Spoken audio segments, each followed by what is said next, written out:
কোথা থেকে এসেছি একটা জায়গা খুঁজে পাচ্ছি, সেটা হচ্ছে আদম আলাইহিস সালাতু ওয়াস সালাম। কিন্তু আদম আলাইহিস সালাতু ওয়াস সালাম কেমন করে পৃথিবীতে আসলেন? যারা এটা জানি যে আদম আমাদের আদি পিতা, তাহলে আদমের জন্মের, আদমের সৃষ্টির কাহিনীও তো আমরা জানি। আদমের আগে আদম ছিলেন না, আদমকে সৃষ্টি করা হয়েছে, তারপরে আদম সৃষ্টি হয়েছে। তাহলে আদমকে কে সৃষ্টি করেছেন? মহান আল্লাহ রাব্বুল আলামিন সৃষ্টি করেছেন। অন্য কেউ তার দাবিদার হয়নি যে আদমকে সৃষ্টি অন্য কেউ করেছে। অন্তত পক্ষে আমরা যারা কোরআনে হাদিসে বিশ্বাস করি, ইসলাম ধর্মকে সেইভাবে মানি, তারা জানে যে আদম আলাইহিস সালাতু ওয়াস সালামকে আল্লাহ রাব্বুল আলামিন তার বিশেষ হিকমত এবং কৌশলের ভিত্তিতে তাকে সৃষ্টি করেছিলেন। আদমকে সৃষ্টি যখন করেন, ঘটনা আমি বলবো না, তো লম্বা হয়ে যাবে। তখন পৃথিবীতে আর কেউ ছিল নাকি? না, পৃথিবী শূন্য ছিল। কোন জীব জন্তু গাছপালা বা এই পৃথিবীটাই ছিল কিনা? আমরা যদি ওখানে সেটা, এই মোবাইল বন্ধ কর, মোবাইল টিপছে গেছে। তাহলে আল্লাহ তাআলা আদমকে সৃষ্টি করছেন, ওই ঘটনার মধ্যে আল্লাহ তাআলা ফেরেশতাদেরকে বলছেন যে আমি ইচ্ছে করেছি যে আমি একজন মানুষকে তৈরি করব। এটা আপনারা শুনেছেন, আমি একজন মানুষকে তৈরি করতে চাইছি। তাহলে তার আগে ফেরেশতা ছিল, আদমের আগে ফেরেশতা ছিল যাদের সাথে উনি পরামর্শ করছেন। তারপরে আল্লাহ রাব্বুল আলামিন আদমকে সৃষ্টি করলেন।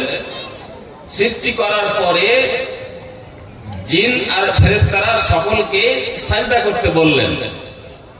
তাহলে ওখানে জিনের একটা প্রসঙ্গ এলো।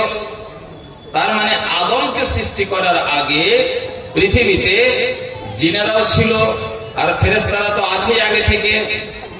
তাহলে আদম প্রথম সৃষ্টি নয়, আদমের আগে জিনেরা ছিল, আদমের আগে থেকে ফেরেশতারা আছে। আচ্ছা, ফেরেশতা এবং জিনেরা যে পৃথিবীতে বসবাস করছে, সে পৃথিবীটাও ছিল। সে পৃথিবীকে কে সৃষ্টি করেছে? আমরা আমাদের উৎস খুঁজতে কিন্তু বেরিয়েছি, তো মন দিয়ে শুনবেন। আদমের আগে জিনেরা ছিল, ওই জিনেরাকে কে সৃষ্টি করেছেন? আল্লাহ রাব্বুল আলামিন। ফেরেশতারাকে কে সৃষ্টি করেছেন? আল্লাহ রাব্বুল আলামিন। এইবার এরা দুই সম্প্রদায় থাকাকালীন কিংবা জিনেরা যখন বসবাস করছিল, সেই সময় তাদের বসবাসের জায়গাটা কি ছিল? এই দুনিয়াটাই তো ছিল। তাহলে এই দুনিয়াটাকে আল্লাহ কে সৃষ্টি করেছেন? তখন আদম আসেনি। তাহলে আদম যখন আসেনি, আদমের পেট থেকে কোনো নবী বেরিয়েছে, আদমের সন্তানের মধ্যে কোনো ওয়ালি হয়েছে, আর আদমের পেট থেকে কোনো ওয়ালি বুজরুগ তৈরি হয়েছে, আলেমের পেট থেকে বৈজ্ঞানিক তৈরি হয়েছে, আদমের পেট থেকে মানে সায়েন্টিস্টেরা তৈরি হয়েছে। তাহলে যত যা কিছু মানে আমাদের ভুল ভাল জায়গা দখল করে আমাদের ব্রেনের মধ্যে, সেই সব সূত্র তো তখন ছিলই না, আদমই তো ছিল না। তখন আল্লাহ রাব্বুল আলামিন এই পৃথিবীটাকে সৃষ্টি করেছেন। জিনের আগে শুধু ফেরেশতারা ছিলেন, এবং ফেরেশতার পরে যখন জিনেরাকে মানে সৃষ্টি করলেন, তার থাকার জায়গা লাগবে, তার বসবাসের জায়গা লাগবে। তাহলে বসবাসের জন্য আল্লাহ রাব্বুল আলামিন এই পৃথিবীটাকে সৃষ্টি করেছিলেন। এবং আদমের আগে পৃথিবীটা, আদমের পরে, আদমের পর থেকে এখন পর্যন্ত পৃথিবীটা যে অবয়বে, যে আকার আকৃতিতে এবং যেই সমস্ত উপকরণ দিয়ে সাজানো, চন্দ্র আছে, সূর্য আছে, নক্ষত্র আছে, মাটি আছে, গাছ আছে, পালা আছে, ফল ফল নদ নদী বিভিন্ন জিনিস যেটা আছে, আদমের পরের পৃথিবী যেটা, সেই পৃথিবীটাই ছিল আদমের আগেও। তাহলে আদমের আগের পৃথিবী আল্লাহ সৃষ্টি করেছেন, যেই পৃথিবীটা এখন পর্যন্ত ওইভাবেই আছে এবং কিয়ামত পর্যন্ত সেইভাবেই থাকবে। ওখানে নতুন কিছু আল্লাহ রাব্বুল আলামিন পরে অ্যাড করেননি, যোগ করেননি।